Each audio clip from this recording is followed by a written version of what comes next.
मकबूजा कश्मीर के साबिक वज़ीर आला उमर अब्दुल्ला कहते हैं फैसला मायूस कुन है, लेकिन हम मायूस नहीं हैं। हमारी जिद्दोजहद जारी रहेगी। बीजेपी को यहां तक पहुंचने में कई दहाइयां लगी हैं।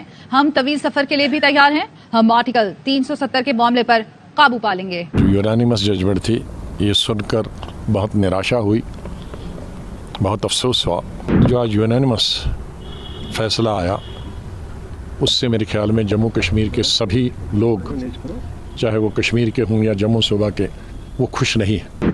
इस इत्तेहाद का इजहार पूरी कौम, इस यकजहती का इजहार पूरी कौम मकबूजा कश्मीर में रहने वालों के साथ करती है। हमारे अंदरूनी मामलात कैसे भी हों नाजरीन, हमारे लाख इख्तलाफात हों, लेकिन हम मकबूजा कश्मीर में बसने वाले बहादुर और निडर लोगों से मुकम्मल तौर पर इजहार यकजहती करते हैं और मकबूजा कश्मीर के मामले पर पूरी तरह से मुत्तहिद भी हैं। 55% of the land of Kashmir that is Jammu, वो इंडिया के अंडर आती है, एंड 30% ऑफ द लैंड जिसमें गिलगित बल्तिस्तान आता है और as well as Azad Kashmir के नाम से जिस एरिया को हम जानते हैं, वो 30% लैंड हमारे पास है एंड 15% चाइना के पास है। अगर आप देखें तो इस वक्त कश्मीर का ज़्यादा लैंड इंडिया के पास जो हमारे रीजन में आता है, that is Azad Kashmir, right. तो वहाँ से हम लोग सिर्फ रिसोर्सेज ले रहे हैं, हम उन्हें सिर्फ इस्तेमाल कर रहे हैं। इंडिया ऐसे नहीं कर रहा, अगर वहाँ से रिसोर्सेज ले रहा है उनको कुछ बदले में दे भी रहा है। आपको पता है ये हमारा मसला इसलिए सॉल्व नहीं होता क्योंकि हम लोग सेल्फिश है। जय हिंद दोस्तों, जय श्री राम। बधाई हो भाई 100 करोड़ देशवासियों को, क्योंकि 30 करोड़ देशवासियों को तो भाई वैसे ही फूकी पड़ी है। आर्टिकल 370 पीके मूवी में जो आमिर खान बोल रहा था नहीं, ठप्पा कहां लगा भाई, अब ठप्पा भी लग चुका है। देखिए, एक पार्टी है भारत में भाई जिसने राम मंदिर न बने 25 वकील लगा दिए थे। वही पार्टी ने केस डाला था कि आर्टिकल 370 दोबारा से लागू हो। आज वो है सुप्रीम कोर्ट ने खारिज बिल्कुल कर दिया है। और इनके साथ साथ भाई पाकिस्तानियों की भाई जल चुकी है बरनौल। जल्दी भेज दीजिए भाई कमेंट सेक्शन में बरनौल लिखे। आप लोग क्या कमेंट सेक्शन में लिखे, वीडियो शुरू करते हैं। बुलेटिन का आगाज करेंगे अहम खबर से। भारतीय सुप्रीम कोर्ट मुतसबाना फैसला।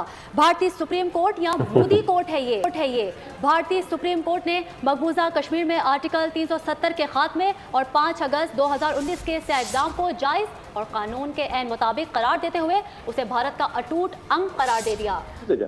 Appearing for the Union of India submitted that statehood will be restored to Jammu and Kashmir and that its status as a union territory is temporary. That the status of the union territory of Ladakh will not be affected by the restoration of statehood to Jammu and Kashmir. भारतीय supreme court के मुतासिबाना फैसले के खिलाफ कश्मीरी सरापा एहतजाज। कल जमाती conference के तहत इस्लामाबाद में एहतजाजी मुजाहिरा किया जा रहा है। इस बारे में मज़ीद जानते हैं अपने नुमाइंदे अलादिता से। जी अलादिता। जी बिल्कुल, भारतीय सुप्रीम कोर्ट के मुतसबाना फैसले के खिलाफ कुल जमाती हुर्रियत कॉन्फ्रेंस की जानिब से इस्लामाबाद में अक़वाम मुत्तहिदा के ऑफिस के सामने एहतजाजी मुजाहरा किया जा रहा है कि 370A के खात्मे के बाद मकबूजा कश्मीर में जिस तरह इंसानी हकूक़ की खिलाफ वर्जियाँ हो रही हैं और जिस तरह आज भारतीय सुप्रीम कोर्ट ने एक मुतसबाना फैसला दिया है, उसके खिलाफ कश्मीरी सरापा एहतजाज है। हमारे साथ हुर्रियत करेंगे जी कश्मीर की। और कश्मीर में जो आप सब जानते हैं कि आर्टिकल 370 को हटा दिया गया था नरेंद्र मोदी जी की तरफ से, और उसके बाद अब उसके ऊपर केस चल रहा था और कई लोगों ने भारत से जो है वो सुप्रीम कोर्ट में केस दायर किया था या रजिस्टर करवाया था कि 370 को वापस से लगाया जाए। आज एक फैसला आ गया है और उस फैसले के हिसाब से भारत की सुप्रीम कोर्ट ने ये कहा है कि जो आर्टिकल 370 हटाया गया था बीजेपी की गवर्नमेंट या फिर प्राइम मिनिस्टर नरेंद्र मोदी की गवर्नमेंट की तरफ से, वो फैसला दुरुस्त है। और as a prime minister Narendra Modi ji को ये राइट है कि वो कश्मीर में इस किस्म के चेंजेस कर सकते हैं या 370 को हटा सकते हैं।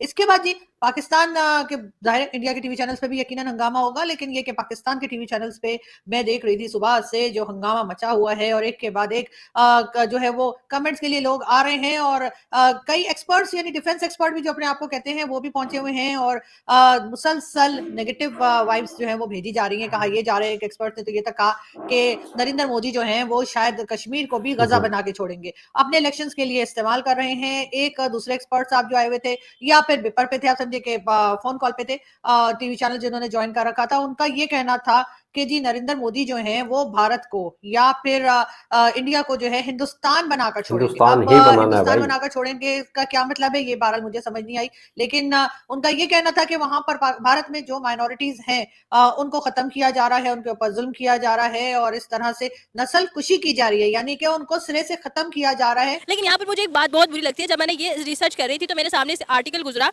जब लिखा था कि इंडिया बैन हलाल सर्टिफाइड फूड इन इंडिया। ठीक है, भारत ने जो हलाल सर्टिफाइड फूड है उनको बैन किया है और इसमें जो है वो एक योगी समथिंग उसका कुछ नाम था और पीएम मोदी साहब भी इसमें बड़ा अच्छा काम करते हैं और जो उसके ऊपर आवाज़ उठाता है उसको जो है वो जेल में डाल दिया जाता है। अच्छा। इट इज़ अ न्यूज़, आप इस पे ज़रूर कीजिएगा। तो ये चीज़ें मैंने देखी तो मैंने कहा कि अब ये जो जम्मू कश्मीर में लोग मुसलमान हैं, ठीक है, वहाँ के जो लोग हैं वो कैसे मतलब लेंगे। कमल, इस न्यूज़ पर थोड़ा पहले बात करते हैं। कश्मीर का मुद्दा डेफिनेटली तो वो मसला है जो हल नहीं, और हमारा टॉपिक भी आज कश्मीर है। आपने बात की हलाल फूड की, वो तो इंडिया में बैन हो ही नहीं सकता क्योंकि इंडिया में काफ़ी ज़्यादा तादाद में मुसलमान रहते हैं। तो हलाल फूड पे मेरा नहीं ख्याल इंडिया में बैन लग सकता है, क्योंकि देखो अगर हम बात करें कश्मीर के अंदर सिर्फ मुसलमान नहीं रहते, इंडिया के अंदर भी मतलब पाकिस्तान से ज़्यादा मुसलमान हिंदुस्तान के अंदर रहते हैं। बिल्कुल ऐसा ही है, बिल्कुल ऐसा ही है। लेकिन अगर आपके क्वेश्चन पे मैं डेफिनेटली आऊँ वापस, तो वो यही है कि ज़्यादा डेवलपमेंट मैं सिर्फ और सिर्फ जो है वो उसी एरिया में देखती हूँ जो इस वक्त इंडिया के अंडर है। बिकॉज दे आर हम लोग पता क्या कर रहे हैं, हम अपने आज़ाद कश्मीर जो हमारे रीजन में आता है that is Azad Kashmir, right. तो वहाँ से हम लोग सिर्फ रिसोर्सेज ले रहे हैं, हम उन्हें सिर्फ इस्तेमाल कर रहे हैं। इंडिया ऐसे नहीं कर रहा, अगर वहाँ से रिसोर्सेज ले रहा है उनको कुछ बदले में दे भी रहा है। आपको पता है ये हमारा मसला इसलिए सॉल्व नहीं होता क्योंकि हम लोग सेल्फिश हैं, और कहीं ना कहीं इंडिया अगर सेल्फिश 70% है तो 30% वो सेल्फलेस भी है, बट वी आर 100% सेल्फिश। अब आपको पता है एक रिपोर्ट के मुताबिक पता चला है कि आज़ाद कश्मीर की निस्बत जम्मू कश्मीर में 18% ज़्यादा पैसे स्पेंड किए जाते हैं, वहाँ पर इन्वेस्टमेंट की जाती है। मतलब आप सोचें 18% जो है 18 गुना कितनी बड़ी अमाउंट होती है। किसी चीज़ को जब ऑन करना होता है ना, कोई भी चीज़ हो दुनिया की, हमें उसके ऊपर इन्वेस्ट करना पड़ता है। बल्कि हम क्या करते हैं, हमारा ये माइंडसेट नहीं है, असं कहते हैं जिन्ना दाल लगता ला लो, ठीक है। ए साढ़े दाने सानू मरवाया कि साढ़े को जो पाकिस्तान च रीजन है ना वो भी साढ़ा नहीं रहा, ठीक है। सिंध के साथ हमारी क्या बनती है, हमें जो है वो भुगटी की किसी को नहीं पता होगी कि क्या बायोग्राफी है ये वो। अकबर खान भुगटी की बायोग्राफी निकाल के देखें कि उसने सिंध में क्या क्या डेवलपमेंट्स की थी। हम लोग सिंध के लोगों के साथ नहीं बनाते, हम लोग खैबर के लोगों के साथ नहीं बनाते, हम लोग जो है वो कराची के लोगों के साथ नहीं बनाते। वहाँ में क्रिमिनल रेशो इतनी ज़्यादा है। जब हम अपनी कंट्री के साथ ही लॉयल नहीं है तो हम उस पार्ट के लिए क्यों लड़ेंगे जो हमें लगता है कि शायद हमें कभी मिलेगा। तो दोस्तों आप लोगों ने देखा भाई, भारत के साथ साथ भारत के विपक्ष के साथ साथ पाकिस्तानियों की भाई, और मेरे को ये समझ नहीं आ रहा, यानी कि देखिए कश्मीर के डेवलपमेंट में ये लोग पाकिस्तानियों का तो चलो भाई बोलना है, उनको तो भाई बोलना है, क्योंकि पाकिस्तानियों को तो भाई मुसलमानों के ठेकेदार हैं। किसी भी देश में मुसलमानों को कुछ हो जाएगा तो भाई पाकिस्तान को सबसे ज्यादा दर्द होगा, क्योंकि भाई वो पाकिस्तान ही एकमात्र ऐसा विश्व में देश है जो कि मुसलमानों की है प्यार करता है। प्रेम इन जितना प्रेम कोई नहीं करता मेरे ख्याल में तो भाई, ठीक है। यानी भाई यूएई और अरबिया वगैरह जो भी कुछ है वो खत्म है सब पाकिस्तान के आगे। पाकिस्तान के अंदर इतना जज्बा हौसला है कि आज पूरे देश को ये भाई मुस्लिम जो देश कंट्रीज है उनको खाना पहुंचा रहा है, सभी को भाई पैसे दे रहा है। इस तरीके से है पाकिस्तान उनकी ओर रखता है, ठीक है। रही बात देखिए जो कश्मीर के अंदर है, जो पार्टी है, आज बंदों की बात करें, आप लोगों ने देख लिया भाई 370 जब से लगी थी 2019 में, उसके बाद पत्थरबाजी खत्म, ऑपरेशन ऑल आउट ने सभी आतंकी खत्म। बहुत बहुत कम रेयर केस आते हैं कि कोई है कहीं पे भाई मुठभेड़ वगैरह जो हो रही है, नहीं, आतंकवाद बिल्कुल कश्मीर से खत्म हो चुका है। और जो ये पार्टियां हैं अब्दुल्ला वगैरह, ये इनको तो भाई रोना आएगा, क्योंकि ये उस दिन से है जो रोटियां सेक रहे थे, अपनी राजनीति की रोटियां गर्म कर रहे थे। अभी इनका भाई भारत सरकार ने तवा है ठंडा करा दिया है, और अभी वही रोएंगे भाई जिनको चुल मच रही थी। आज देखिए 100 करोड़ देशवासी हैं, फैसले से बिल्कुल खुश हैं, चारों तरफ माहौल है, तो दो ही जगह रोना हो रहा है, रोना उनको ही होगा। देखिए आप इतना नीचे गिर चुके हो कि भाई बीजेपी पार्टी को नीचा दिखाने के लिए विरोधी, मैं तो ये बात कहूंगा भाई, एक तरह से भारत एक है, एक प्रधानमंत्री होगा, एक झंडा होगा, सब कुछ जब भारत की जमी ही एक है। यहां तक कि भाई अमित शाह जी तो पीओके की लाने की बात करें और ये कश्मीर में 370 को लेकर रो रहे हैं। तो आप लोग क्या रहेंगे, जरूर जय हिंद, जय श्री राम।